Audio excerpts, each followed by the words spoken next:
kulanti wacan oo wanaagsan dhammaan intana daawanaysa idlahaantiinba meel kastoo aad joogtaan waxaad daawanaysaan TV-ga qaranka Soomaaliyeed si toos ah studio magaalada London waa barnaamij gaar ah oo uu marti noogu yahay Cabdi Muuse Maxay oo ah madaxa ururka daryeelka caafimaadka Somali America waxaana ururkani uu ka shaqeeyaa daryeelka dadka xanuunsan ee Soomaalida sidoo kale waxa barnaamijka aynu ku eegi doonaa dhinacyo badan oo ku saabsan waxyaabaha uu qabto ururkan barnaamijka waad ka qayb qaadan kartaan si toos ah xagga telefoonka waxaad daawanaysaan TV qaranka Soomaaliyeed oo anigoo Cabdirasaaq Socoto barnaamijka runtii waxa martinooga sidaan kugu sheegay Cabdi Muuse Maxay oo dad badan ay yaqaanaan waxaan jeclaan lahaa inaan ku soo dhaweeyo Cabdi ku soo dhaweeyo waa mahadsantahay Cabdirasaaq aad iyo aad ka mahadnaqaya fursadan telefishin qaranka aad igu martiqaaday aad iyo aad ka mahadnaqaya wata dabcan Cabdi dadka qaarkii way ku yaqaanaan in badanna wali ma yaqaanaan waxa aad qabanayso oo caawin ku cusubtahay laga yaabaa muuqaalka TV-ga ay ka daawanayaan waxaan jeclaan lahayn maadaama la shaqeyso ururka daryeelka caafimaadka oo Somali America ka shaqeeya oo Somcare la yiraahdo waxaan ogsoonahay inaad qabataan howlo dhowr ay kamid yihiin daryeelka caafimaad ahaan dadka marka adigoo soo koobaya shaqadaad qabataan maxay ku saleysan tahay Cabdirasaaq mar labaad waa mahadsantahay marka ugu horeysa waxaan rabaa intaan su'aashaada ka jawaabin inaan halkan ka salaamo dhammaan ummadda Soomaaliyeed meel kasta joogto ay ka daawanayso telefishinkan qaranka waxaan ku faraxsanahay caawa aniga waxaan ka imaaday magaalada Minnesota ee wadanka US waxaan caawa ku faraxsanahay inaan caawa ka daawanayno US on fiirsanayno qaarkeen fiirsanayaan barnaamijkan hadda caawa halkan ka baxayo waan markii ugu horeysay macnaha ay sheegeen fursadaas aan helno fursadaasna waxaa sameeyay wasaaradda warfaafinta iyo hanuuninta iyo warshada isgaarsiinta oo madaxu yahay Cabdiqaadir Jahaweyn waxaan rabaa inaan u mahad celiyo iyo dhammaan ummadda Soomaaliyeed iyo farsamo yaqaanada iyo technician ka qayb qaata hawshaas inay suurtagal ka dhigaan waana arrin aad iyo aad muddo u baahneed oo wax badan oo Minnesota degan u siyaadin karto su'aashaada haddaan soo noqdo Somcare waxay bilaabatay ilaa dhowr 10 sano aan ka shaqeynayni waxaan ku bilaabnay dad dhibaataysan oo qaarkood dhibaatadu way kala jirtaa mid waxaa jirto rabani oo ku dhaliyo ama baro kugu soo dhalato ama tumor ka soo baxo ama waxyaabahaas oo kale waa mid rabani oo qofku uu ku dhasho ama macnaha ama cunug isku dhaganaado midna waa mid qof bini aadan ku geysto ama mid xabad ay kugu dhacdo ahaato ama mid macnaha ay sheeg bini aadan kama kula geystay ay ahaadaan markay kala xanuun badan yihiin macnaha mid adiga Ilaahay kugu abuuray oo aad qaadanayso aad acceptance leedahay oo wax leedahay Ilaahay ay gartay inaan ishaan iga dhacdo ama saan iga dhacdo laakiin mid bini aadan ku geystay oo ama ahaato xabad lagu dhuftay ama ahaato kufsi lagu sameeyay ha ahaato waxyaabahaas waa waxyaabaha bini aadanka marnaba ilooban ama gaajo oo macnaha ay sheegeen ku timaado nafaqo darro kugu timaado waxyaabaha dabiicadda sameeyay kamid ah marka waxaan isku daynay inaan target ka saarno waxyaabaha dhibka keeno oo macnaha qofka bini aadanka u dhimanayo markaan bilaabayna ummadda Soomaaliyeed wax ay fahamsanaayeen way ku adkeed qofka bini aadanka inaan dhaho nin Minnesota jooga ayaa gobolka Soomaali cuna ka soo qaaday uusan aqoon u lahayn magaciisa aqoonin aan intaan waxaan la hebel adig miyaha waxaan rabaa inaan ku soo qaado say kula tahay oo ku geeyo daawo ku qaado inaan xanuunsantahay internet ka arkay inaan macnaha ay sheeg jirantaan ka arkay inaan ku qaadaan rabaa marka qofku waxay la naqatay wax mutacajib la naqatay marka dadka Minnesota jooga sidee naqataan ku sheeg markaan keenay gabadha ugu horeysay aan keenay oo gabadha xoog la soo kubsaday aan keenay oo babaasaneed oo da'dadeed markaan keenay dadku waxay isku mashquuleen inay ogaadaan meesha ka soo jeediyay aniga meeshaan ka soo jeeday ogaadaan waxay suurtagal ugu naqan weeday inaan macnaha ay sheeg laba family oo dhinac kale aan nahay waxay isku dayeen dadkii aan keenan inay ogaadaan markay arkaan qofka bini aadanka markuu sameeynayo wanaag u sameeynayo gabadha asoo qadeen xanuunka hayay muxuu ahaa markaa gabadha waxay iyadoo 7 sano jirto ayaa lagu kufsaday magaalada Muqdisho lagu kufsaday gacan ka gardaran ayaa macnaha ay sheegeen 7 gabadhaas dhaawac u gaarsiisay kufsiga wuxuu keenay in infection ku dhaco macnaha ay sheegay mareenkii iyo meesha saxarada soo mareysay inay baabado ay naqato macnaha ay sheeg waxba jiraan ay naqato marka waxay naqatay inaysan waxba control karin qofkaas bini aadanka marka waxaan ugu xun macnaha ay sheegeen qofka bini aadanka haduusan controli karin intaas gabadha waan soo qaadnay ilaah nagu fududeeyey hawsha gabadhaas waxaan keennay maraykankan keennay viisadeedu muddo yar ay ku dhamaatay waxaan 2 bilood dhammaynay ku dhamaatay xilligaas macnaha xilligu wuxuu ahaa gelitaanka Kenya xataa ay adkeed marka waxaan u bedelnay dhinaca kale inaan ka soo galno Addis Ababa ka soo galno ay Hargeysa soo marto Addis Ababa timaadaan aan Addis Ababa viisada ugu sameeyno aan soo qaadno qaliinka ay gashay dhowr qaliin ay gashay ilaa 8 qaliin ay gashay maanta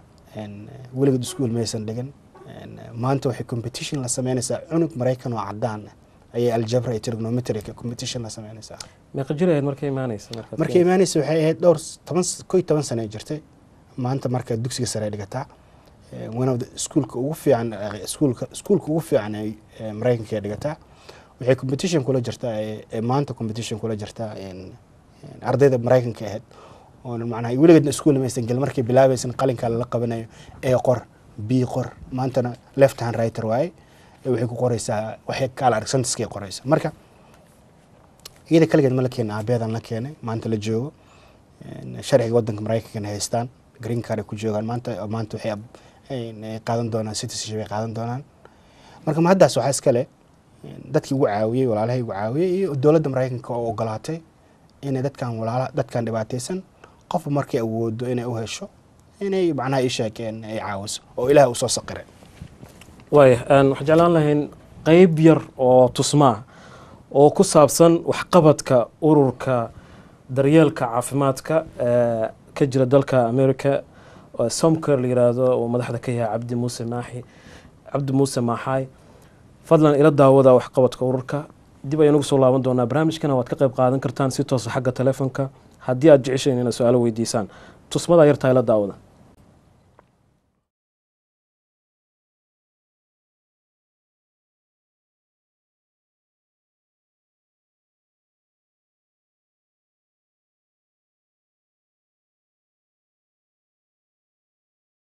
أنت إلهي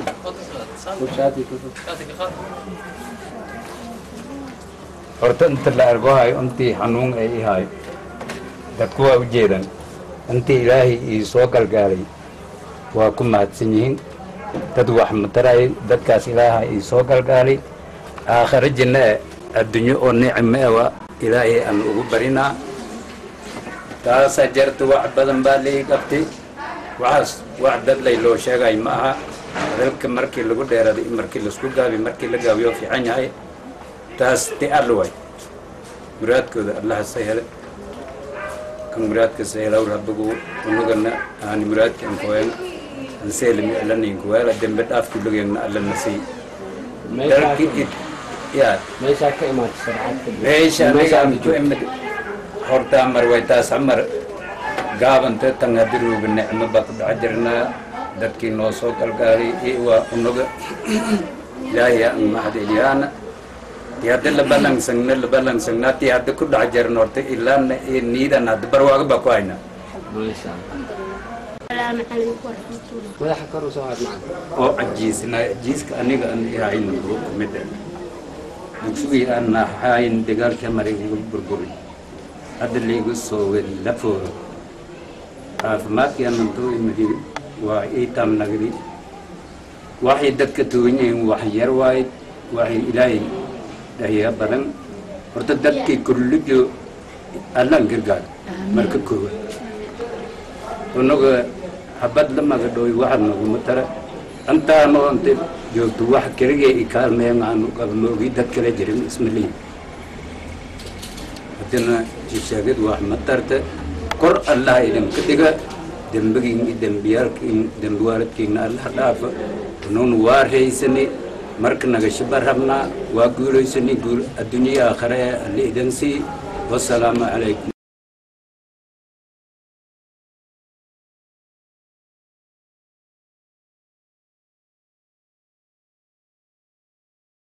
warahmatullaahi wabarakaatuh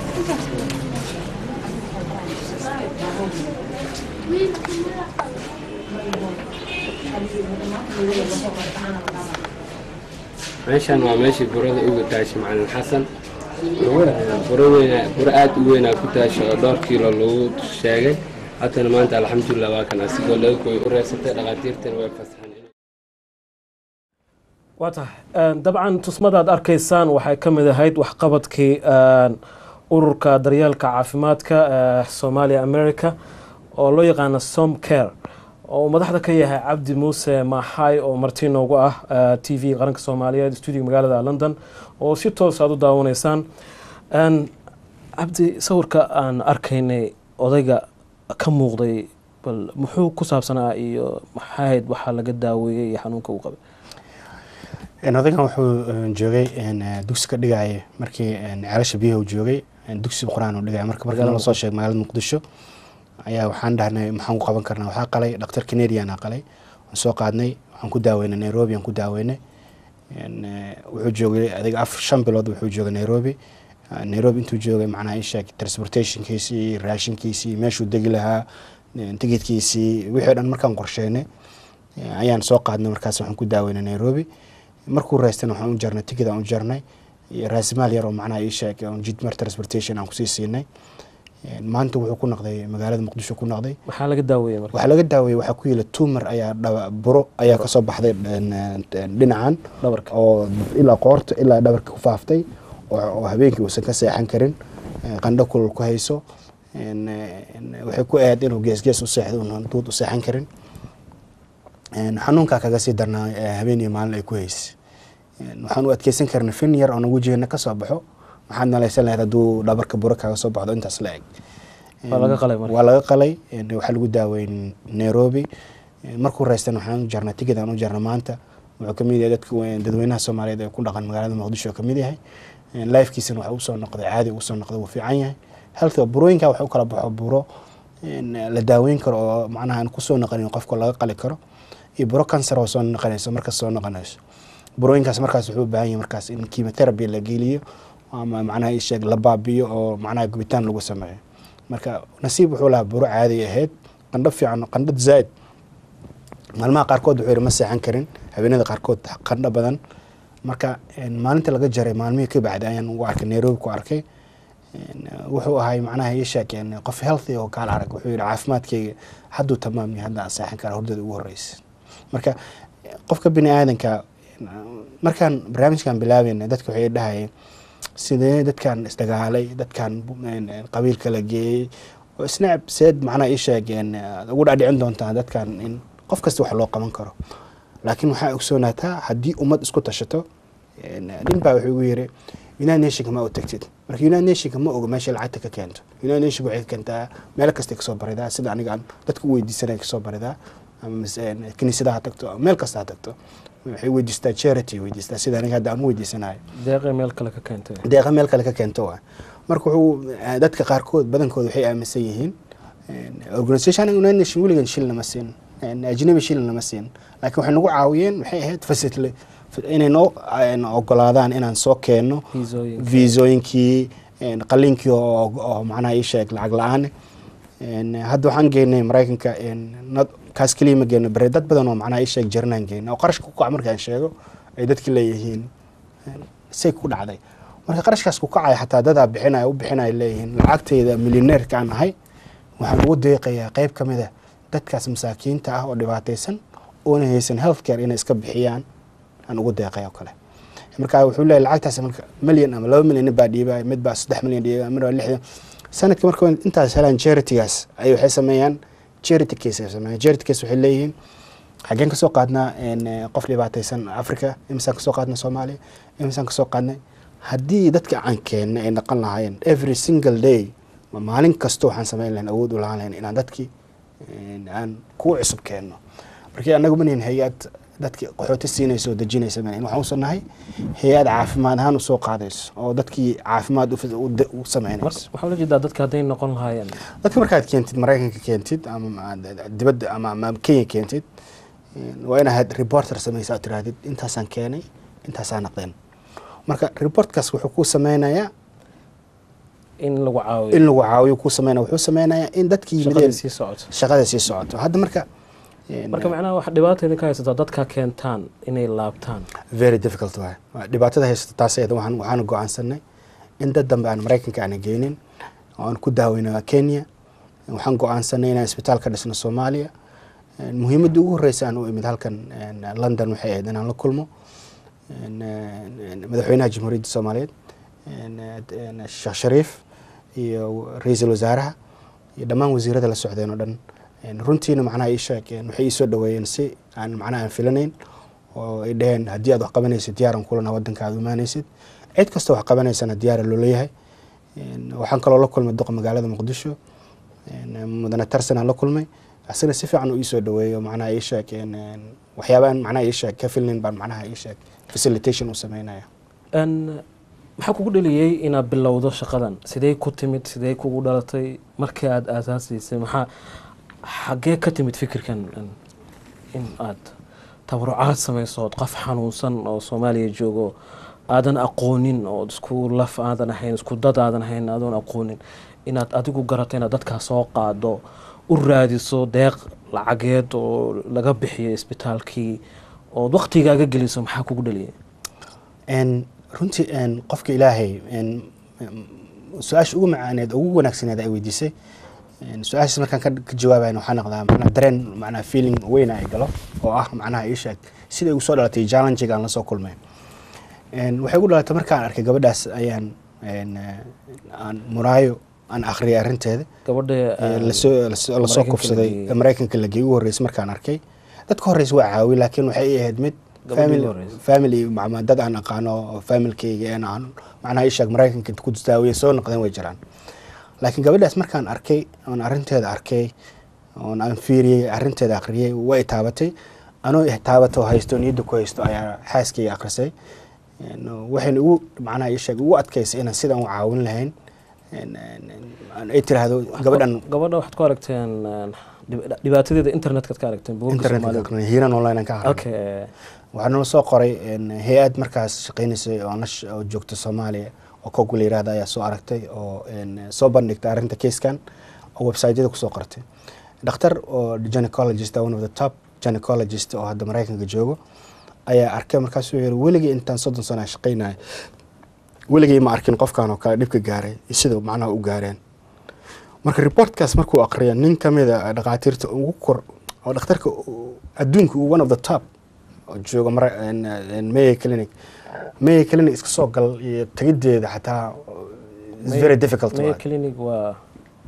isbitaalka ugu weyn adduunka one of the top number 1 ku yaala Minnesota ku yaala America ku yaala magaalada degan Rochester ku yaala waan ka shaqayn jiray xaaskayga ka shaqaysaa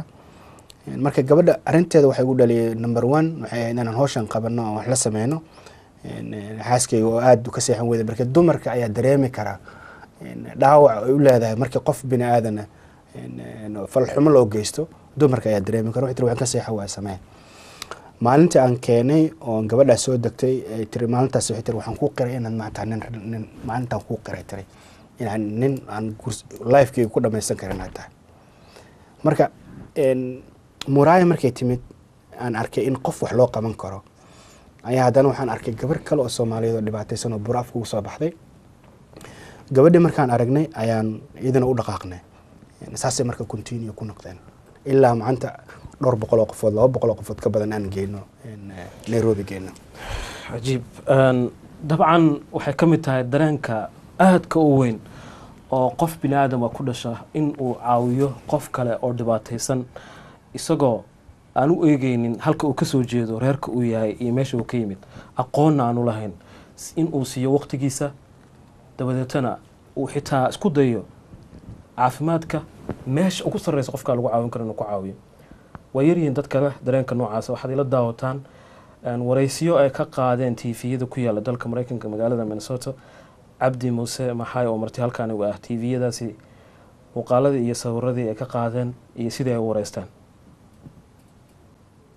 A few months ago, we told you about Abdiaziz Mahai, who has brought Somalian women and children with severe medical conditions to Rochester. Of course, he cannot help everyone, but now he's helping to bring the people to them, or bring the help to them, that is. This afternoon, Mahai and some volunteers loaded up a 40-foot truck with donated medical supplies, equipment, and other useful items. The donations come after 4 to 6 months of collecting them from across the country. Mayo Clinic was also a big donor of the equipment. Mahai says these supplies could mean a world of difference for those suffering in Somalia.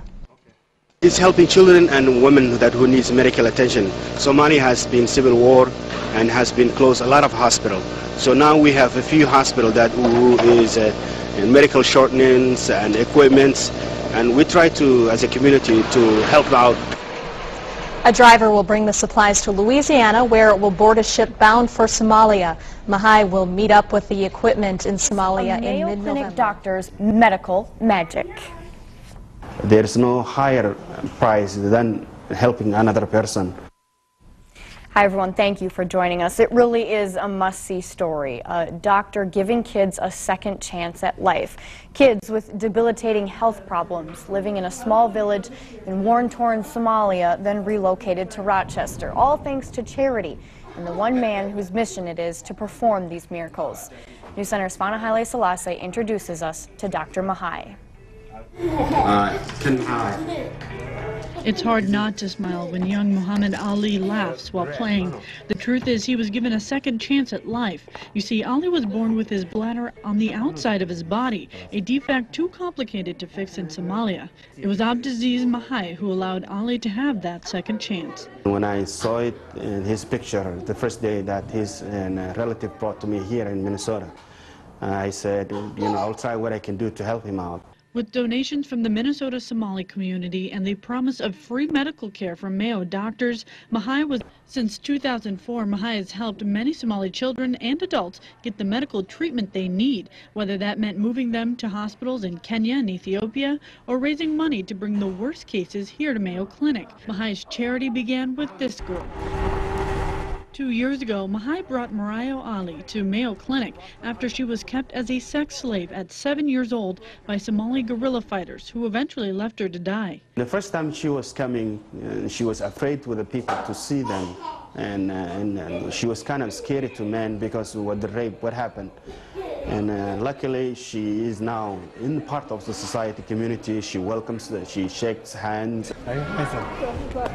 Not only has her spirit healed, but so has her small body. Now Mariah will head to John Marshall in the fall. As Mahai watches Ali play at the Ronald McDonald House, he says he marvels at the charity the Somali community and the American doctors have given. Look at now, and someone from Somalia came here, the highest healthcare system in the United States, and been treated just like someone who came from King. They treat us equal. While Ali doesn't speak too much, you can see his gratitude on his face for something not everyone gets, a second chance. In Rochester, Fana Haile Selassie. Daawaneyseen mid ka ahaa barnaamijkaas oo aynu ku wareysanayno oo marti noogu ahaa Cabdi Muuse Mahai oo ah madaxa ururka daryeelka caafimaadka ee Soomaalida America oo isagu lagu magacaabo afka Ingiriisiga Somcare oo ka qayb qaatay daaweynta iyo daryeelka dadka Soomaalida ee xanuunada rabaaniga ay ku dhacaan iyo kuwa dhibaatada dagaalku ay ka soo gaadhay dadkaas oo lagu daaweeyay wadanka dibadiisa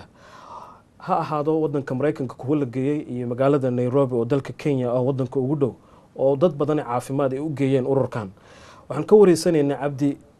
Muuse Mahai sababta ku dhalisay iyo waxyaabaha ay qabtaan dabcan telefonka waad kaga qayb qaadan kartaa su'aalana waad weydiin kartaa laakiin haddii aad doonayso in aad la xiriirto waxaad kala xiriiri kartaa bogga ah www.somcare.org waa wixii ku saabsan xiriir xag xanuunada ah laakiin fikradaha kale ee su'aalaha ku saabsan qaabka ay wax u daweeyaan iyo meelaha lagala xiriiri karo run ahaantii waad ka qayb qaadan kartaa barnaamijka iyo fikrado kale haddii aad hayso waxaan soo laabanayaa tusmadii aad daawanayseen oo ahaa TV-yada dalka Mareykanka qaar ka mid ah magaalada Minnesota oo ahaa KTTC oo Cabdi wareysanayay waxyaabaha uu qabto waxaad arkaysaan xamuul badan oo la qaadayo waxay ahaayeen daawooyin ururka Cabdi uu madaxda ka yahay deeq ahaan u geeyeen Soomaaliya Cabdi haddaan kugu soo laabto tusmadaan arkaynay waxaan arkaynay xamuul badan oo la qaadayo daawooyin dabcan ay ka muuqdeen daawooyinka xagee laga soo qaado wadanka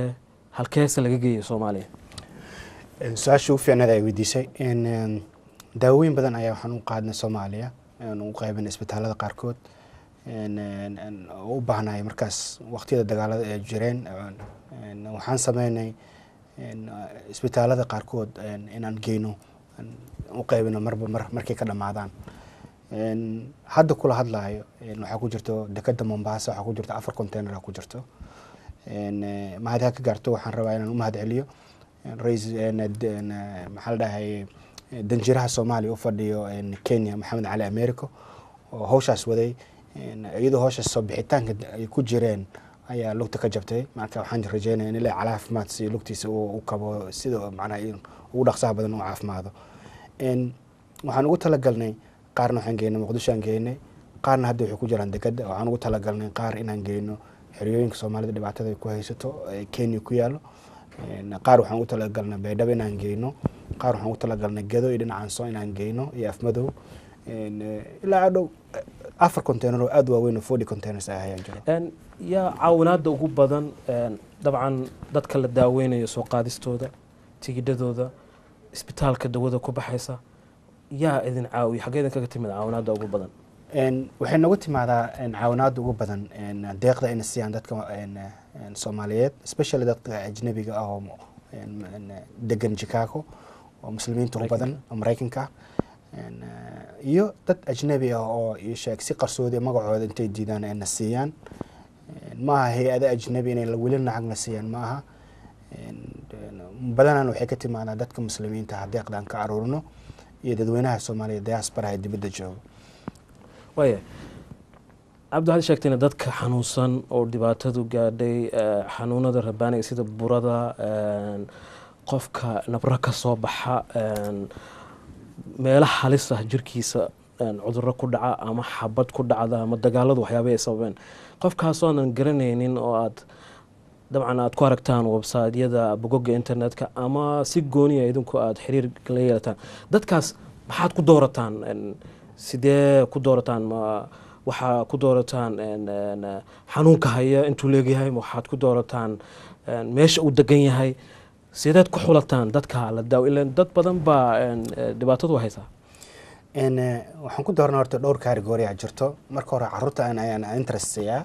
qofka markaan arko inuu weyn yahay qof carruur markaan arko carruurtaan interest siyaa sababtan waxay tahay hadda ugu dambeysay waxaan xiriir la leenahay oo nala shaqeeyo oo partnership weyn naga dhaxeeyo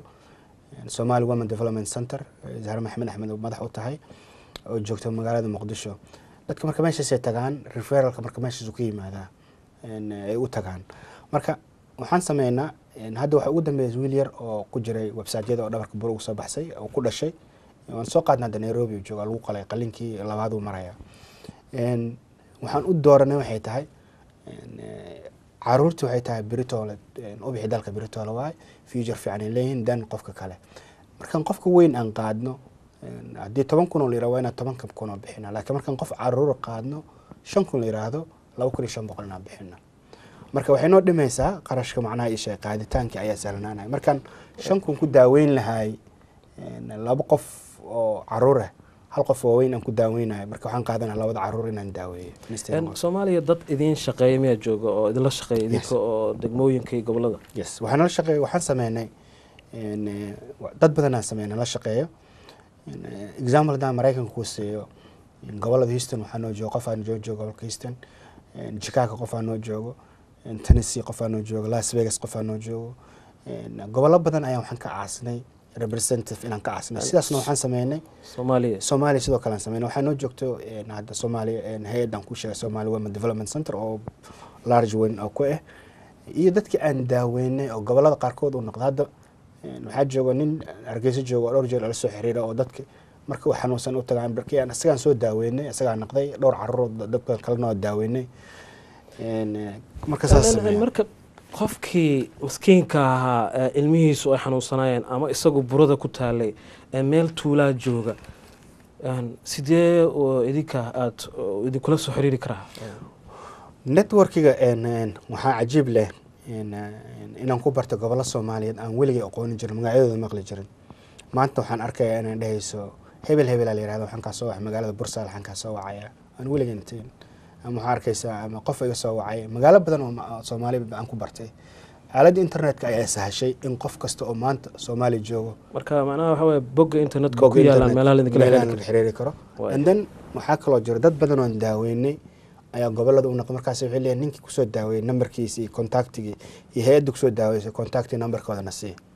marka badankooda dadku way nambarteen last 5 years. waaya okay. waxaan rabaa inaan ku daro bulshada Soomaaliyeed miday ku fiican tahay waxaa waaye qofkii wax u gala ama wax u qabto way ogyihiin. barnaamijkan markaan bilaabay challenge-ga ugu horeysay aan keeni jiray waxay ahayd waa qolama qofka keenis macnaha waxyaabihii caqabadihii ugu badnaa aan ka helo wixii qofku waxa leeyahay gobolkee ka keenaysaa waa qolama yuu yahay wajis macnaha u baahnay necessary in qof dhibaataysan oo u dhimanayo $5,000 ama $4,000 u dhimanayo hay-ado badan oo Soomaalina wayna saacideen oo macnaha ay sheeg wax badan ay nala qabteen. maxaa ku xalisay marka maadaama haybta la isweydiinaya adiga iyo qofka xanuunsan dadka sidee uga dhaadhiciseen inaadan hayb ku shaqaynaynin inka Soomaalida cudurka uu ku jiraa aad iyo aad waxay sameeyeen Google wal qofka bini aadamka waxa la sameeyay in la baaro marka hore intaan macnaha loo sameeyay waxay sameeyeen waxaan dhahnay u sheegnay in dadka aan keenno waxaan haddaan dad family-kayga qaraabada aniga igu dhow xigtada igu dhow dadka Mareykanka keenay waxaan aqaan kuma jirnaa number 1 number 2 dadka soo qaaday waliga qofku ma dheen qabiilku ma nacaan waliga qofku ma dheen macnaha ay sheekeen qabiilka taama weydiin wajis 90% dadka aan soo qaaday aan qabiiladooda aan caawan aqoon waxay yihiin aan aqoon interestna ma aan siineen. waayahay xagga teleefanada ayaan jeclahay inaan u wareego waad ka qayb qaadan kartaan barnaamijkan si toos ah stuudiga magaalada London waa TV qaranka Soomaaliyeed oo martuu noogu yahay Cabdi Muuse Maxay oo ah madaxa ururka daryeelka caafimaadka Soomaalida America afka Ingiriisiga lagu yiraahdo Somcare oo ka qayb qaatay baahi badan oo xagga cudurrada dadka ku dhaca cudurrada waaweyn oo u baahan dawada sida cudurrada spina bifida burooyinka qofka ka soo baxa iyo kuwa ay keeneen dhibaatooyinka dagaalada oo kale oo xabadaha ay qofka kaga dhacaan meel halisa ha u badnaadaan caruurta sidaan hore idinku sheegay waxaad la xiriiri kartaan eegi kartaan bogga ah www.somcare.org oo internetka ah dabada waxaad arki doontaa meelaha aad kala xidhi karto haddii aad doonayso inaad la xiriirto ururkan waxaan jeclahay inaan xagga teleefonka bal Cabdi aan eegno dad badan oo jecel inay su'aalo iyo fikrado ku soo darsadaan qofka ugu horeeya ayaan jeclahay inaan soo qabto haddii ay macquul tahay oo nasiibka u helay in uu barnaamijka ka qayb qaato. halo ma maqlaysaa? assalaamu calaykum. calaykum assalaam waraxmatullahi magacaaga iyo halkaa ka soo hadlaysa adoo raali ah walaal waa ku maqlaa walaalkay magacaaga iyo halkaa ka soo hadlaysa adigoo raali ah abo waxaan ka soo hadlaa London aan kaala hadlaa haye magacaaga magacayga Axmed aan la yiraahdo waayahay London Axmed haye walaal horta waa idin salaamay labadiinaba salaamu alaykum ka qaadna aad ayaad u mahadsantihiin barnaamijkan wiilka meesha fadhiyo Maxay horta aad ayaan ugu mahad celinaa madaxda maaragtay wadanka madaxweynayaasha ka shaqooyinkay qabanayeen shaqo ka badan oo ka muhiimsan ayuu noo qabtay haddaan Soomaali nahay website-ka oo hadda uu noo sheegay horay ayaan u aragnay dadka uu daaweeyay Ilaahay subxaanahu wa ta'aala qadartiisa ku dhacday laakiin dadka asiga ayaa u dadaalay oo Ilaahay tawfiiqda uu waafajiyay aad ayuu horta u mahadsan yahay waxaan u sheegaa Soomaaliya dhan kan yar iyo ka weyn waa lagu wada ogyahay wayna ku wada duceen Ilaahay ku aqbalo intaas ka bacdi waxaan rabaa walaal inaan su'aal weydiiyo wiilka waagarta waxaan rabaa inaan weydiiyo markaan hadlayseen ayaan idin fiirsanayay waxaad tiri qofku markii uu meel tuulaa joogo ama qof iska maskiin oo buro ay ku taala yahay ama canug yar oo iska jiran oo jiradiisii waxba laga qabo waayo ay tahay sideed ula xiriirtiin dadka qaarkoodna nasiib ay yeeshaan qofbana mar unba maaragtay daawadiisa Ilaahay uu haleeshiyaa waxaan rabaa inaan weydiiyo qofka Soomaaliya jooga oo jiran oo canug yara oo wadankii waxba looga qabo waayay maxaa loo sameyn karaa anoo example hadda kale waxaan ogaa qof wax loo qabo waayo oo waxba laga qabo karin oo sida uu dhashay aan hadlaynin oo aan istaagi karin oo maaragtay dhaqaatiirtii ay ku wareereen oo markii dambe guri iska yaallo oo la iska hayo asalaamu calaykum axmed oo ku salaamaya salaantaada intaadna tira waa mahadsan tahay waa ka xumahay cunuga xanuunsan jiradiisa waxaas kasii fiicnaan lahayd inaad informationkiisa oo iyo medical informationkiisa aad noogu soo dirtid website-ka wuxuu ku qoran yahay shaashadu ku qoran yahay informationka oo kaamil ah dhaqaatiirtu waxay ka qoreen haddii uu hayo macnaha ii sheeg meeqa sano cudurka hayay wax report oo ii sheeg oo ku saabsan wax information ama laga hayo dhaqaatiir inuu la kulmay walaal haye walaalkay example hadda ilmahaas oo kale hadda way badan yihiin aniga waan aqaanaa aqoon un baanu leeyahay keliya waxa waaye xanuunka way ku dhasheen dhakhaatiirtii maaragtay magaaladii joogtay oo iska caadiga ahayd oo waa iska taqaanaa soomaaliya nin walba farmashiyo iska samaystay waa lagu wada wareejiyey meel kasta waa la geeyey ilaa muqdisho qofka tabartiisa marka xitaa muqdisho weli lama geynin waxa waaye gobolada dhaqo kale waaye marka waxa waaye wax uu qaba lama yaqaano ma istaagaayo ma hadlaayo wax markaan u fiiriyey maaragtay cabdi waxyaabaha uu qabtay iyo maaragtay ilmaha faraha badanna uu daaweeyey iyo ilmaha maaragtay markii simbalka lagu tuso qofku sida uu ahaa iyo siduu ilaahay subxaana watacaala maaragtay uu ilaahay u bedelay ilaahayna u sababay cabdi maaragtay maaxaay marka bulshada noocaas insha allah haddii ilaah yidhahdo website-ka ayaan idinkala soo xiriireynaa anaguna waan idila shaqayneynaa aada umahadsan tahay axmed aada umahadsan tahay kaasi waxa waa axmed oo jooga london oo barnaamijka nagala qeyb qaadanayay waxaan jeclaha inaan qofka xiga aynu eegno xagga telefonka hallo hallo hallo hallo assalaamu calaykum hallo ma maqlaysa hallo ha ma maqlaysa walaal calaykum salaam raxmatullahi barakaatu ha walaal magacaaga halkaad joogto walaal magacayga waxaa la yidhaha sadiiq shacali waxaan joogaa caasimada Vienna dalka Austria sadiiq Austria jooga haye sadiiq walaal horta ninkaa meesha fadhiya khayr allah siiyo soomaalida oo dhan baa wada ogtay waa nin loo soo duceynayay wax qabadkiisana yawm al-aakhira ayuu heli doonaa insha Allah ta'ala ilaahay miisaankiisa waxa uu qabo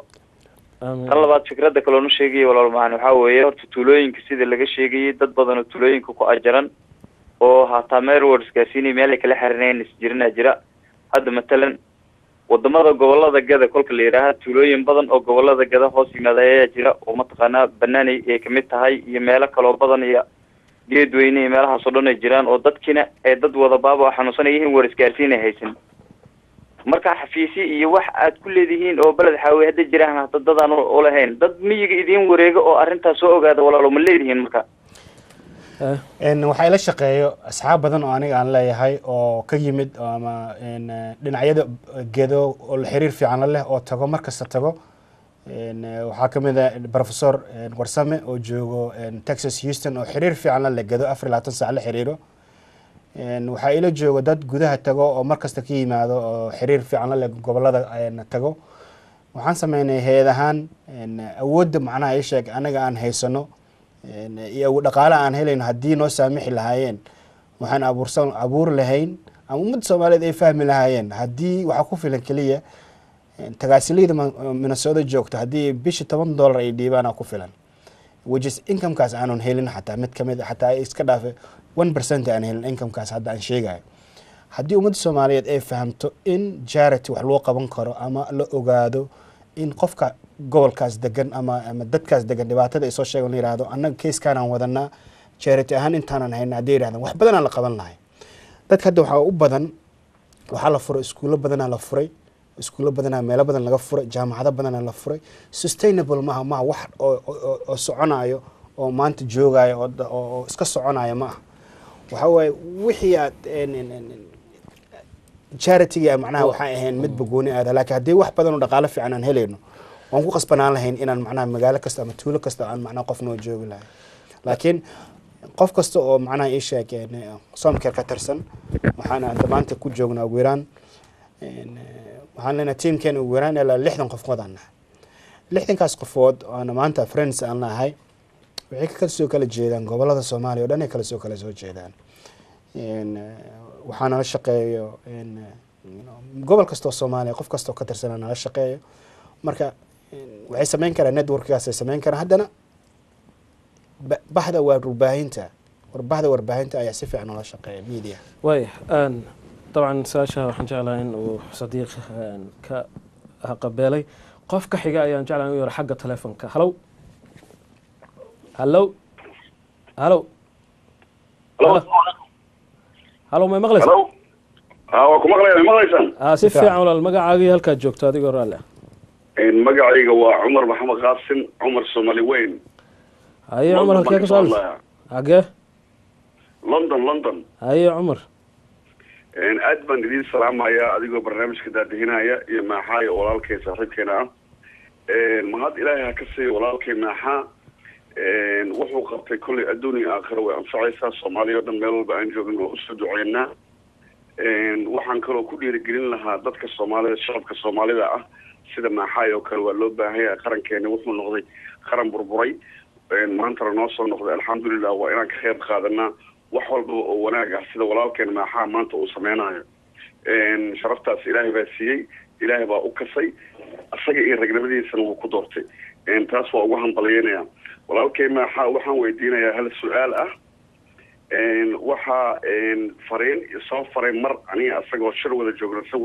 sawirna ay arkeen tuulo ku taala dadaan garanayn mobilkayga waa Facebook ku qornaa iga soo arkeen tuulo aan garanayn ay iga soo waxay yiraahdeen wiil yar ayaa buro ku dilaacday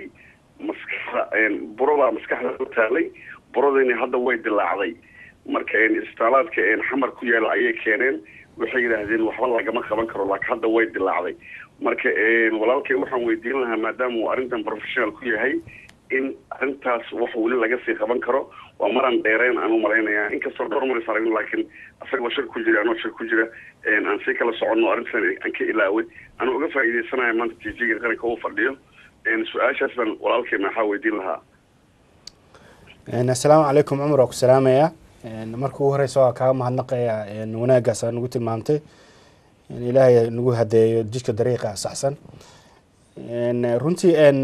dhibaato badan oo dad dhibaato badan haysta way jirtaan laakiin dhibkii anigoon arkin ama ummadda Soomaaliya usoo bandhigin waxaan jeclaan lahaa hadda London dad badan oo Soomaaliya dhageysanaya hadday keeskaas qaadan karaan oo dhigi karaan qofkaas oo kale waxba uu qaban karnaa degdeg wax loo qaban karaa marka waxaan jeclaan lahaa Umar in informationkayga waa haystaa iisoo dir masawirada iyo informationka medical informationka daahaysid insha Allah waxaan rajeynayaa dadka London caawana dhageysanaya walaalaha Soomaaliyeed inay qayb lixaad ka qaadan doonaan oo tigidhkiisa iyo qarash ku bixi lahaa soo bixin doonaan insha Allah way Umar aad u mahadsan tahay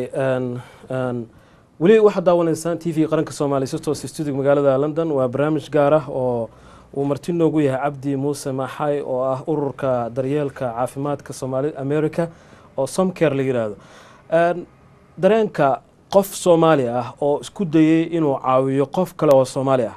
isagoon aqoon u lahayn haybna u aqoonin meesha uu joogana aan garanaynin inuu arko masawirkiisa deetan uu ku caawiyo inuu qofka ka gargaaro baro ku taalay ama xabad meel qatar kaga dhacday inuu soo qaado oo deeq u raadiyo oo isbitaal u geeyo oo wadanka gudihiisa meel aan ahayn dareenka noocaas ah nala qaybsada maxaad fikir ahaan ku darsanaysaa Cabdi arinta uu wado maxaad ku deeqaysaa shakhsiyan Soomaali ahaan oo aad kaga qayb qaadan kartaa sidii loo kordhin lahaa xagga deeq ahaan maskax ahaan iyo kordhinba su'aal kale oo aad qabto oo ku saabsan caawinaadda dhinaceeda fadlan dabcan taageeradaada waa muhiim waxayna u tahay Cabdi dhiirigelin sidaan filayo su-aasha ugu dambeysay Cabdi haddii aan qaadano uu ku weydiinayo ninka odayga ahaa Umar waa su'aal marka hore aan ku weydiiyey qof tuulo degan oo idinka meel lagala sixronaan garanaynin aanan haysanin xiriir maxaa hayto xagga isgaarsiinta rabana inuu idinla soo xiriiro maqlayna inaad jirtaan soo kuma habboona in deegaanada qaarkood ay fiicnaan lahayd in ay helaan qof idinkeedii matala inuu ka jiro oo kale ama xafiis ama hay-ad kaloo meesha ku taalla inaad xiriir la yeelataan maadaama dadka oo dhan aysan wada heli karin isgaarsiinta xagga internetka iyo telefoonka sida isbitaal meesha ku yaalo kale inaad xiriir la yeelataan hay-ad meesha ka shaqeysa inaad xiriir la yeelataan oo kale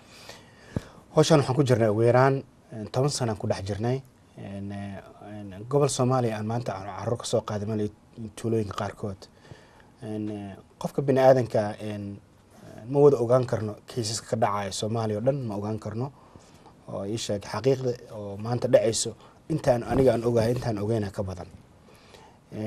waxaa fiicnaan lahayd caawa haddii qarashka noo saamaxayo in isbitaal kasta qof kasta noo joogo oo xiriirna la sameyn lahay ayaa aad noogu wanaagsanaan lahayd markuu qofka isbitaalka tago uu arko kabadhig isbitaal ku yaalo magaalada Beledweyne uu tagay markaas uu yiraahdo Beledweyne kuma qaban kana laakiin waxaan filayaa ninkaas ayaan aqaanaa dhaqaatiirta laftirkooda ayaa ahayd inay mas'uuliyad iska saaraan inay xiriirkaas ay sameeyaan marka qaarkood waxaan aragnaa cases oo marka hore fududaay oo wax laga qaban kara waa haddii dhakhtarka joogay ka dhig Muqdisho ama dhakhtarka joogay maxaa la dhahaa Baydhabo joogay oo soo gudbin lahay in hay'ad existent nahay on macnaha ay sheeg BBC iyo ay sheeg VOA even CNN aan ka hadalnay oo macnaha ay sheeg intaas aan dhahayna dadkan wuxuu qabanaa aan dhahaynay waa fiicnaan lahayd in dhaqaatiirtaas xiriir la yeelno oo dhaqaatiirta tuulooyinka jooga inay macnaha xiriirna la sameeyaan oo referralkaas noo sameeyaan waayo waxaan rabaa inaan ku laabto muuqaal kale oo tusmo ah oo aan jeclahay inaan tuso tusmadaasi waxay ku saabsan tahay booqashadii ururka iyo cabdiba ay booqdeen magaalada Muqdisho Soomaaliya waxyaabihii kala kulmeen waxaan jeclahay in la daawataan tusmada yarta oo aan ku eegayno booqashadii ururka daryeelka caafimaadka Somcare la yiraahdo madaxda ku yahay Cabdi Muuse Maxay ay ku tageen magaalada Muqdisho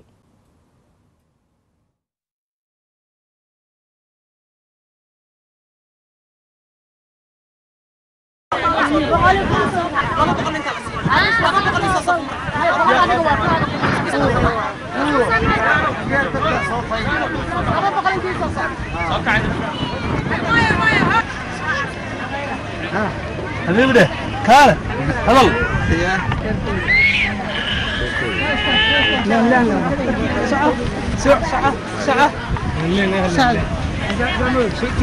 ساعة أوفعنا صفقة إذا سوق الجراية وصفقة ساسو الدنيا أوفعنا ساعة السلام عليكم عند أكيد وحوا ذك دبعت سنة كورية تكين وكنا معليو روب معليو مروين سارن واي مروين كسر كيسين كيستان ملك معلسو dadku wuxuu u baahan yahay caawinaadina u baahan yihiin caawinaadina u baahan waxay haystaan male meelahan ay socdaan dhibaatada guriga leegta balfiin qofka ku koro madaa xayawaanka ma ku hoyan karo runtii macnaha qofka arko Soomaali ama qofkii oo ii sheegay walaalo oo dhibaataysan uu ka damqanaya xaaladan ku jirto guriyaha aan arkaysi waxaan noocan arkaysi waay marka la habeysno marka la macnaha ii sheeg ma aha meel kala habeysan hadda maanta waxaan nimid inaan u qaybino fatradii aad macnaha ii sheegeen iyo waxyaabaha inaan u qaybino dadkan dhibaataysan hal qof kaliya wax ma sameyn karto waa inay soo gurmatiin walaalihiin dhibaataysan oo dhibaatada ku soo dhacday abaaraha ku soo dhaceen waxay u baahan yihiin caawinaadii oo ka soo tageen martib macnaha dadkaan arkaysiin macnaha ii sheeg nolol ay haysteen noloshooda waa soo dhamaatay hawlahooda ka dhamaadeen dadkay sugayaan waxa waaye adinka kaliya sugayaan dibkaas arkaysiin macnaha waxa keenay abaarihi keenay runtii aad u dareemaa macnaha waa ka kubanaya maanta inaan imaado aan dad walaalay sidaan waxaan sheegay ma aqaan runtii haddii aan gurigooda galaan isku fiiriyo inaan galo waxay ma geli kara xataa ma awoodin aniga galo marka waxay u baahan yihiin teendooyin waxay u baahan yihiin meel ay biyo ka cabaan waxay u baahan yihiin dhibaato haysato jiif meel ma haystaan aad u dhibaataysan yihiin waxayna ka baryaa in dadkeena walaalihiin aad waxnaha wax u qabataan oo macnaha ay u soo gurmataan waa dareemi karaa aniga qof marka wax weydiisana way dhibaysaa ayagana sidoo kale u dhibaysaa dareem damiir leeyihiin marka waxaan idin ka codsanahay dadkeena walaalihiin Soomaalina aragtiin waxaan dhibaatada intay gaarsiisanta bal aragti bal fiiriya qofka damiir leh oo dareema marka nolol qofka damiir leh ayaa dareemi karo maanta nolosha ay ku jiraan dadkan oo ay guryaha ay degan yihiin ilaa maanta arkaysiin dhinacaan arkaysiin dhaxanta badda arkaysiin ka soo dhacayso bustayaal ma haystaan waxa ma haystaan saas dartiis aan ka codsanayaa in aad wax u qabataan dadkan dhibaataysan sida ugu dhaqsiyaha badan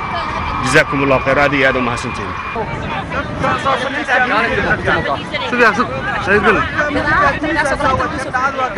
انا اقعد كده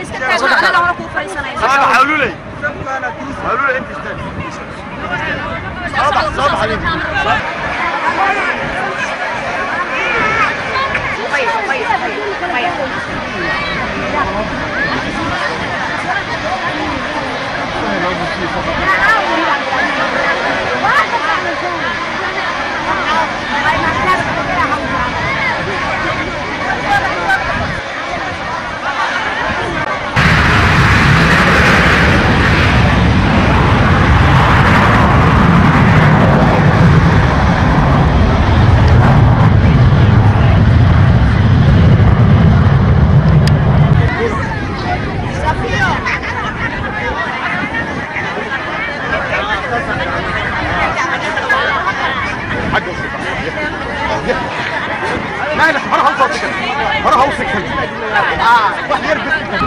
وددكيني ودلكيني waxaan dhibaatada hayso waxay keeneen wax yar oo dhibic bad ku dhacday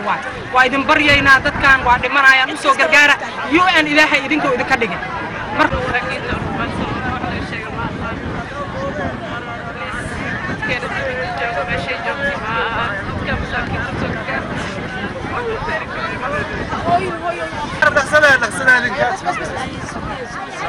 I am blown. والله خلينا نقف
عارف كده كويس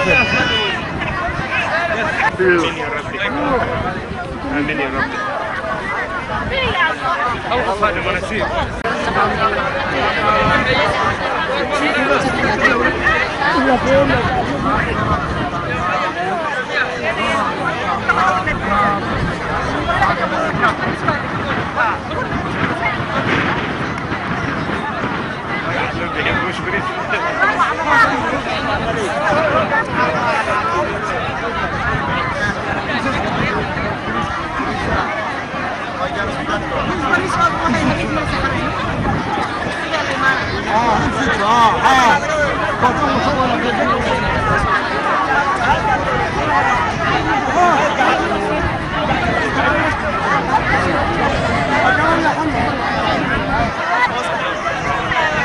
ما أنت تذكر أركيسين العقد قايبين ولا عقد أساس الدقيقتين ما أنتوا حنون ما دينا ودنس كنا غدت كدباتي سنة ولا له سيدا أركيسين تذكر هاي العلم هي فينا صدعي دك صدعي ولا لين وعرسيين أنا إيش عايشة كشوف على خير أنا كل بدون أنا سيبوني تكلم إيش الموضوع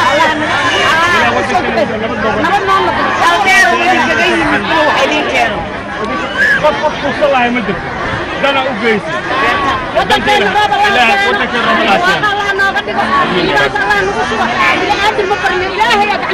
marka dadkaan arkaysiin ayaga baryatan uma imaadeen dhibka haysato waxa waaye abaarihi ku dhaceen waay sida arkaysiina ka muuqato baahida ka muuqato iyo maanta safka ugu jiraan cuntadaas waxay tahay dhibaato ilaahay maanta intaan qofood isku keeno waay ilaah waxaan ka baryaynaa dhibaatada dadkaan dhibaataysan ka qaado hadda waan dhammaynay qaybtaan meeshaan 150 qof qoys ayaa degan oo qofood oo wayna ku dhibaataysan yihiin dadkaan arkaysiin waxay ka yimideen dhulkoodii ka soo tageen beerahoodii ka soo tageen xoolahoodii ka soo tageen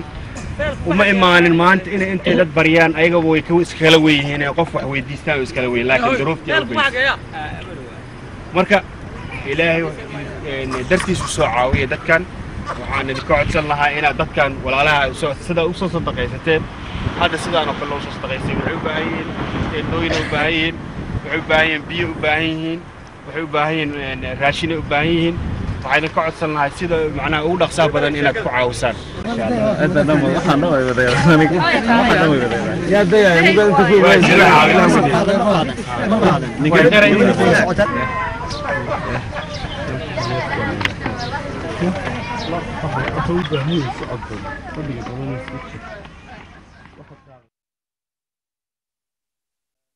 daawaneysaan waxay ahayd caasimadii magaalada muqdisho soomaaliya cabdi adigaa booqday markii ugu dambeysana waxaan arkaynaa shucuurtaada dareenkaaga codkaaga oo isbedelay markaad tagtay meesha maxaa kala kulantay waxaan tagay ilaa iyo dhowr 10 kaam camal oo kale aan tagay lacag fitra aan wadnaa u qaybinay waxaan arkay cunug yar oo xanuunkiisu gaaray waxaan watay geedka lagu cabiro temperature-ka kuleelka cunuga qandhada intay gaarsiisan tahay lagu cabiran haye cunugaan ku cabiro wuxuu ahaa 104 oo ahay 104 oo temperature-ka ugu daran waxaan wadnay oon keennay isbitaalka banaadir aan siinay daaweyn aan kusoo qaadnay diyaaradda delta noo siisay ilaa iyo dhowr boorsooyin markaan nairobi keenana oo safiirka soomaaliya nagu caawiyay inaan qaadno oo muqdisho geyno isbitaalka banaadir aan farta ka saarnay biyaha markaas waxay ahayd xaaladda markii aad u khatarsaneyd ahayd aan keennay faleebooyinka dadka oo loo siiyo daawooyinka shubanka joojiyo sharobooyinka shubanka joojiyo ilaa iyo waxaan keennay ugu yaraan 20 boorso waaweyn oo aan keennay waxaan ahayn 4 qofood aan ahayn mucjisadii ugu darneed waxay ahayd cunug yar oo 104 degree gaarayo 104 qandho marka waxaan siiyay daawo oo aan ka soo gatay aniga banaanka farmashiyan ka soo gato Mareykanka aan u soo talagalay ilmahan hadaad aragtid iyo waxaan wada kliniga shubanka joojiyo aan ka soo qaaday Mareykanka oo dhowr badan markaan heer kulka qofka bini aadamka loogu talagalay waa imisa 100 isaga afar ma gaari karo waa number last minute uu taagan yahay qofka 104 markuu gaaro Mareykanka waa la seexiyaa tasafkeera la seexiyaa meesha oo xaalad degdeg ah markaan siiyay daawo aan hay xanuunka qandhada joojiso aan siiyay meeshaan joogay hal saac kadib ayaan ku noqday cunugii oo qandhada ka baabacdo dhadheelay carruurtiisa la dhadheelay hooyada ay timid waxay tiri cunugayga waxaa siisay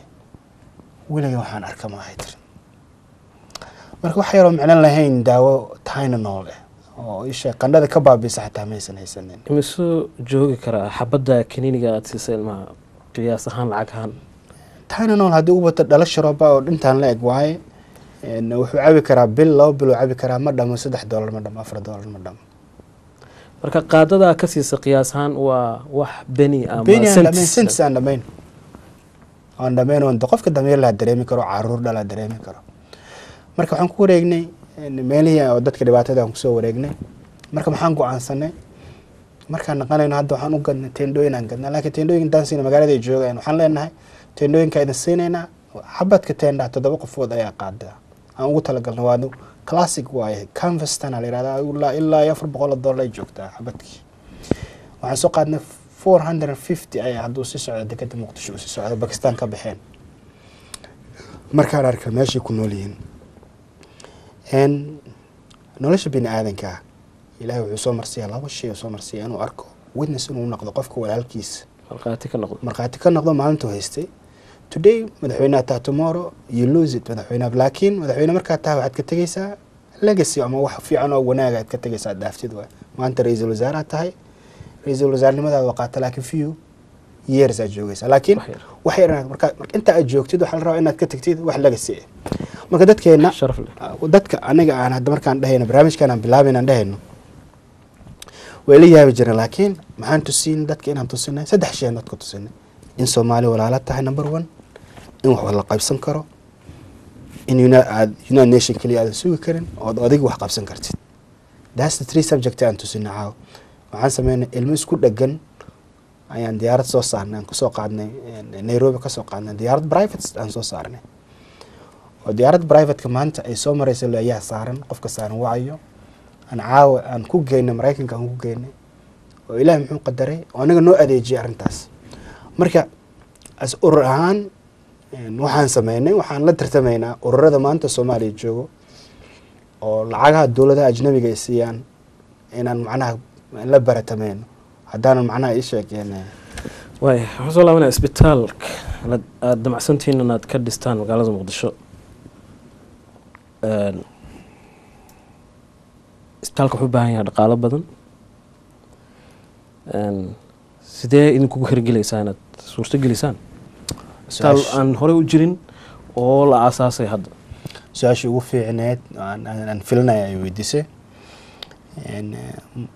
haddii challenge ugu weynaa waxay ahayd aniga haystay markaan hawshan bilaabayay caqabadii ugu weynaa igu haysay waxay ahayd sidee dad isoo dagaalo qabiil isku soo dagaalay aad u dhihi kartaa gobolkaada ama aniga aan deganayn ayaan ka soo qaadi karaa number 1 aad u fahamsiin doonto ay ku fahmi doonaan translation ay samaysan karaan nafsadooda waa in qofka marka hore macalinka markuu wax ku sharxayo inuu casharku ku galo oo aad fahamtay sooma marka sideed u fahamsiin doontaan dadkan caqabadaas gaarsiistay oo macnaha ishak sab kalan oo macnaha hoos la isku sii dagaalay si u gaarsiin doontaa and then maanta nasiibka aan maanta aan yeelana maxay tahay example ka kale aan ku siinaa maxay tahay in intaasoo dhan aan soo sameynay oo challenge-gaas aan ka soo gudubnay oo dadka og yihiin meel kasta aan tagno ay og yihiin wax qaban karno waxaan aaminsanahay haddii dhulka aan helno dhul weyn aan helno oo macnaha ay sheekeen aan qorshahan damacsanaa isbitaalkaas aan u dhisno isbitaalka ugu fiican Soomaaliya laga dhiso aan ka dhisno qalabku waa haynaa qalabku waa helaynaa oo aan helaynaa oo macnaha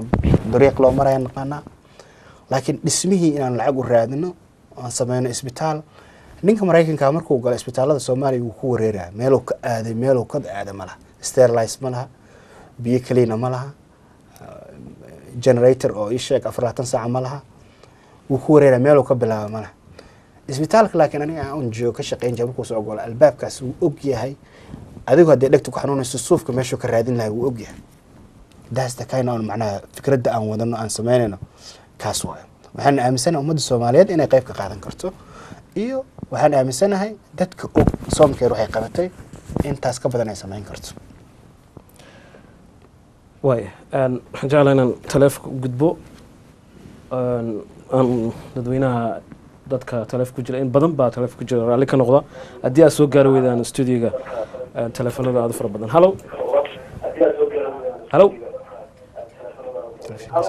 may maqlaysaa hello ها ولا ما مغلسة ها هي هلك مقعاقة يماشى كسو هالناس لندن آمنة آمنة هي آمنة آمنة سيفي عم بلقوا مغلاسة وقد بي ما حيوة سلامي كاقعدة كاقعدة هلو ها وكاقعدة waxaan kula salaam socoto oo salaam adigna هذا ما سنت آمنة ما حي waxaan uga hambalyeynaa waxa fiican oo qabtay wiilka walaalkeen ah ما سنت ilaahay hala garab galo waxa qof walba wuxuu sameystaa aqir uu helaa ilaahay aqir jannada ka dhigo amiin saasna u sii wadkeerka dawladda iyo madaxweyne in laga dhigaa waad ku fiican tahay dadka dhan keer gareynay aan jawaabaa aye aamin waa mahadsan tahay hadda madaxweyne u reer waa jiraa marka ii sheeg ma ku fikiraya inaan political hadda galo ilaa isbitaalkaas aan dhameeyo rajana political ma igama jirto hadda aan ku fikirayo marka siyaasadana ma rabo siyaasadad baan u daynaya aniga qaybtana la dhaafo aada mahadsantahay qofka xiga ayaan jecelnaa inaan xagga taleefonka soo qabano isna jecel inuu barnaamij ka qayb qaato halo halo halo asalaamu calaykum calaykum salaam walaal magacaaga halka ka soo hadlaysa walaalo horta waa umahad celinaa wiilka maaragtay ilaahay maaragtay jisa adduunimada aqraha ka siiyo waa hawsha soomaaliya loogu baahi badan yahay qofka qabtay sababtoo ah qofka canugiisa iyo xanuunsan hor yaalla haddana aan waxba ka qaban karin waa dhibaatada adduunka weyn midkii haysata ma fahantay aada mahadsan tahay magacaaga abow shamse cali aa laydhahaa okay haye shamse marka walaalo waxaa haysanaa canug yar oo maaragtay hadday wuxuu ka hadlayay ilmaha yacnaha dhibaataysan ma fahantay aada iyo aad marka canug yar walaashay dhasay ayaa walaalo wuxuu yahay yacnaha canug hadda ilaa dhowr sano jir waaye canug wuu suuxaa wuu qalalaa maaragtay ma fadhiisanayo ma kacaayo in loo tegay iyo in laga tegay waxba saas muxoogaa maaragtay ogaalkaa iska yar marka canugina kulley soomaaliya joogaa marka wiilka waxaan rabay intaan weydiiy haddii in case ama wadamada yurub la keeno ama meelo kale la keeno waxyaaba noocaas in wax laga qaban karo ma loo maleeyaa haddii ilaahay ugu deeqo deeq caafimaad yes wax kasta waxaa ilaahay qadarkiisa ku qadaran yihiin waxaan aaminsanahay in macnaha ii sheegeen wax kastoo la sameeyo hadduuna ilaah qadarin insa suurtagal noqonayn marka ugu horeysa tallaabada ugu horeysa waxay tahay haddii laga bixiyo la soo qaado meesha ugu horeysa oo la keenayo ahaato Nairobi oo caafimaadkiisa lagu ogaanayo cudurka nooca uu yahay lagu ogaanayo in la saaro mashiinka loo yaqaan CT scan la saaro cudurrada markaas waxaa la dhihi karaa noocan ahay wax laga qaban karaa noocan ahay wax lagama qaban karo waxaa jirto boqolaalo kun oo qofood oo Mareykanka jooga maanta oo jiisas oo meel ku socda gaariyaal ku socda jirto qaar waxaa jirto dhareer ka socda jirto oo guryaha nursing home lagu hayo marka qof waxaa jirto wax laga qaban karo ilaa ugu talagalay oo ilaa uu sameeyo marka waxaan marka ugu horeysa aan sameeyno in cunuga la soo qaado oo lagu baaro in CT scan lagu saaro Nairobi insha Allah walaalo ilaa qaragsiyo marka Nairobi hadii aan keeno Nairobi markaan keeno Nairobi waa wadan maaragtay qofkii wax loo baa wax qabsan karo hadda qoftii canuga dhashay wax maaragtay hadda qof maanta la qabsan karo ma ahan marka Nairobi hadii la keeno ma laga yaabaa in maaragtay wax canugii hadii hadda meeshii la keeno maaragtay meel xitaa taladii ka bilaawna ma naqaano dadkan Kenya waxa isku ka dhidhibaan bad qadka ka baxaysa ma fahantay waxa fiican marka waxa yaraatay aad naga caawin kartiin hadii Nairobi la keeno canugta oo ma abo miyad garan kartaa ama xitaa meel aad maaragtay agency ku leeyahay idin kala soo xiriirno waxaad nagala soo xiriiraysaa website-ka aad ku arkayso telefishinka saaran nagala soo xiriir report-ka noo soo dir insha Allah taala annaga kula soo xiriirayno waa maadsantaa buu marka website-ka website email noo soo dir insha Allah waay aad u mahadsantahay Shamsa Cali meel kastoo aad joogto bogga internetka ayaad booqan kartaa waa bogga ku qoran ciwaankiisu ku qoran yahay shaashada TV qaranka hadda aad daawanaysaan haddii aan si kale kugu sheegana waxa weeyaan www.somcare.org waa www.somcare oo isku dhegan care.org halkaas markaad gasho waxaad ku arki doontaa macluumaad fara badan dadkii wax loo qabtay iyo weliba meelaha aad kala xiriiri karto gaar ahaan gobolada Soomaaliya teleefanadooda iyo dadka mas'uuliyiinta u ah qofka ugu dambeeya xagga teleefanka aan jeclaana soo qabto halo halo halo assalaamu calaykum calaykum salaam waraxmatullahi walaal magacaaga halka joogto abo ma maqlaysaa waa ku maqlayaa walaal waxaan joogaa London aye magacaaga magacayga waxaa la yiraahdaa Mahad aye maad waxaan rabaa walaalow inaad aad idinku mahad celiyo barnaamijka fiican oo aad noo soo gudbiseen waxaan rabaa kale inaan usii mahad celiyo Dr. Maxay oo ah nin Soomaaliyeed oo aad u weyn oo qiimo weyn Soomaali ku leh oo na gaarsiiyey oo soo dib celin nagu soo biyey annagoo dib isdagaalnay oo kala tagnay inuu hadda isku keeno oo hal meel naga dhigo kulligeena macnaha dadka Soomaalida ay fahmaan waxa ay qabatay inay tahay Soomaalinimo horumar aad soo bisay horumarkaasna aan wada suubin waxaa la yiraahdaa Soomaalida waxay dhahdaa far keliya fool ma dhaqdo markii waxaa loo baahan yahay waxaa Soomaali inta isku tagto in la caawino organization oo la suubiyo adikali markaa ku dhaani qof kasta markuu soo wactamo uu yiraahdo cunug baa iga jirin qof kasta markuu soo wactamo uu yiraahdo saamal ay suubi karaa ma suurtagal ma noqonayso adi shakhsi baa tahay hal qof baa tahay ururku waa yar yahay dad badan caawinad badan ma haysayo waxa loo baahan yahay Soomaali inay isku tagto oo la wada caawiyo oo qof kasta dambiil qaato guryaha ku wareego dadka ku wareeg aan wada caawino markaas waxa imaanayso in oo organization uu weynaado waxa imaanayso in dadkii dhan asaga marka wada caawi karo wax usoo bikar laakiin kaligiisa markuu yiraahdo waa caawinaya ma suurta galayso marka aad u maasantahay mahad waqtiga dhamaaday raali ka noqo aad u maasantahay dabcan mahad qaybta u soo qaat dadkii Soomaalida ma caawin karaan mise looga baahan yahay caawinaad shaqada qabanaysaan waxaan rabaa inaan anigu organization-keen waxaan kaga duwanaa organization-nada kale anigu telefishinada ma tago once a year aan telefishinada tagaa oo Soomaalida leeyahay sanadkii mar maalan tagaa hadda waxaan ugu dambeysay markaan hadda ka hor mar tagaynay Universal TV mar tagaynay aan weydiisanayna dadka caawinaad weydiisanayna haddii aan macnaha ii sheeg aan dadka aan wax weydiino waxay sameynaysaa dadka inay ku nacaan oo wax ku wanaagsan laakiin dadku inay isgartaan ayagu dhahan this organization effective waa muxuu telefishinada u imaan waayay wuxuu qabanaa internetada kala soconaa in ay gartaan qofku u dhaho maalin kasto laakiin hadan qofkii gartay isaga qofkii isaga gartay xagee kala soo xiriiri karaa wuxuu naga soo xiriiri karaa website-keena waxaan leenahay dahabshiil account aan leenahay maahay account waaye dahabshiil ay karaan ku shubi karaan website Paypal ay ku shubi karaan www. ay ku shubi karaan kulay sida qofka dhibaataysan oo idin la soo xiriiri karo xagga boga ayuu dhinaca kalena la soo xiriiri karaa haddii uu doonayo inuu caawinaad ka geysto waxaan soo laabanaa isbitaalka dhisaysaan xagee ka dhisaysaan magaalada ka dhisaysaan dhinacees kaga yaala magaalada ka dhisaysaan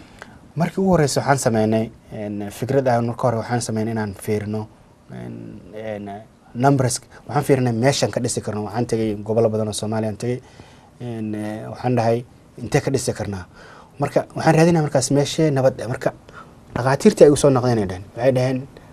we don't need macnaha ay sheekeen meel nabad we need isbitaal Madiina oo shaqeynaya muddo u shaqeynaya Soomaaliya xamar dhibaataan ka taagnay istiin waana shaqeynay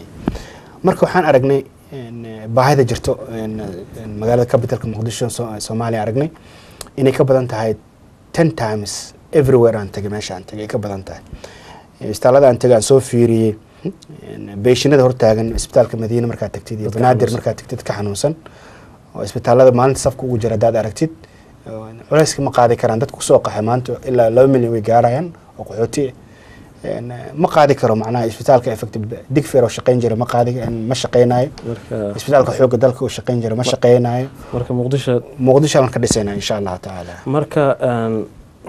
ma dadka waaweyn ba ma caruurta ma dhalaanka iyo hooyooyinka